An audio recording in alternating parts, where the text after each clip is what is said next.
దేవుని బిడ్డలారా, ఈనాటి వాక్య ధ్యానాంశానికి మిమ్మల్ని అందరినీ ప్రేమతో ఆహ్వానిస్తున్నాను. ఈ యొక్క దివ్య గ్రంథ పట్టణాల ఆధారంగా 2 పట్టణాలను మనం గమనించితే, మొదటి పట్టణం దానియేలు గ్రంథం నుంచి 13వ అధ్యాయం సుసన్న యొక్క కథను మనం వింటూ ఉన్నాము. సుసన్న నిర్దోషి అయినప్పటికీ కూడా తప్పుడు ఆరోపణలతో ఆమె పైన నింద వేసి అధికారంలో ఉన్నవారు అబద్ధాన్ని నిజంగా చూపించడానికి ప్రయత్నం చేశారు. అయితే దేవుడు ఏం చేశాడు?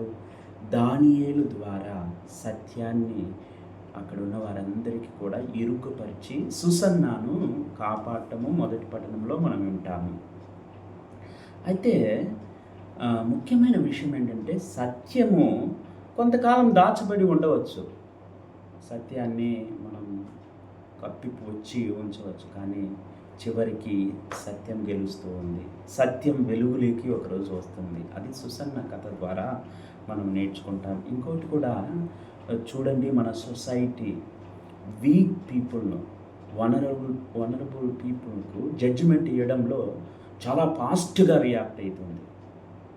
Even today the society punishes the weak and vulnerables and protects the powerful people.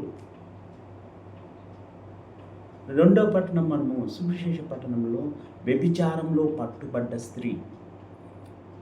అక్కడ పురుషుడు ఎక్కడా అని అడిగినప్పుడు ఆ గుంపులో వారికి సమాధానం లేదు.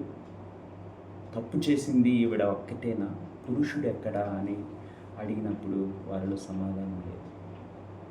మన ప్రస్తుతం జీవిస్తున్నటువంటి సొసైటీ కూడా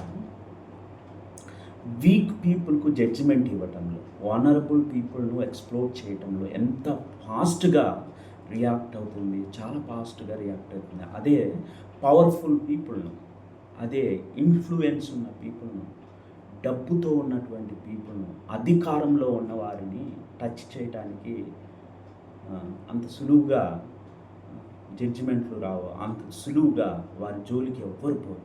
ఈనాటి పరిస్థితి కూడా అలాంటిదే. అయినప్పటికీ ఎప్పుడైతే మనం భయభక్తులతో దేవుని పైన ఆధారపడి జీవిస్తాడో దేవుడు మనల్ని కాపాడతాడు అనేది ఈ 2 కథల ద్వారా, వ్యభిచారంలో పట్టుబడినటువంటి స్త్రీ యోహాను సువార్త 8వ అధ్యాయం, అలాగే దానియేలు గ్రంథం 13వ అధ్యాయం సుసన్న కథ 2 కూడా మనకు తెలియజేస్తున్నాయి.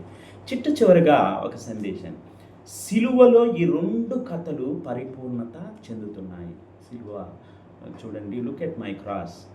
In the cross this 2 stories are fulfilled. ఎలాగని అంటే, సుసన్న నిర్దోషి, యేసు ప్రభు కూడా నిర్దోషి.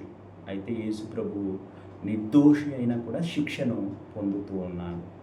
అలాగే వ్యభిచారంలో పట్టుబడ్డటువంటి స్త్రీ పాపం చేసింది. మనం కూడా పాపంలో ఉన్నాం, అయినా మనము క్షమను పొందినాము. ఈ 2 వ్యక్తులు, వారి యొక్క కథలు సిలువలో పరిపూర్ణమవుతున్నాయి. అయితే మనము సుసన్న లాగా జీవించడం ఎప్పుడు కూడా మర్చిపోకూడదు. మన పైన అక్యూజేషన్స్ వచ్చిన, ఇంజస్ట్లీ మనము ట్రీట్ చేసిన, one should not lose the integrity that we have. One should not leave the fear of God.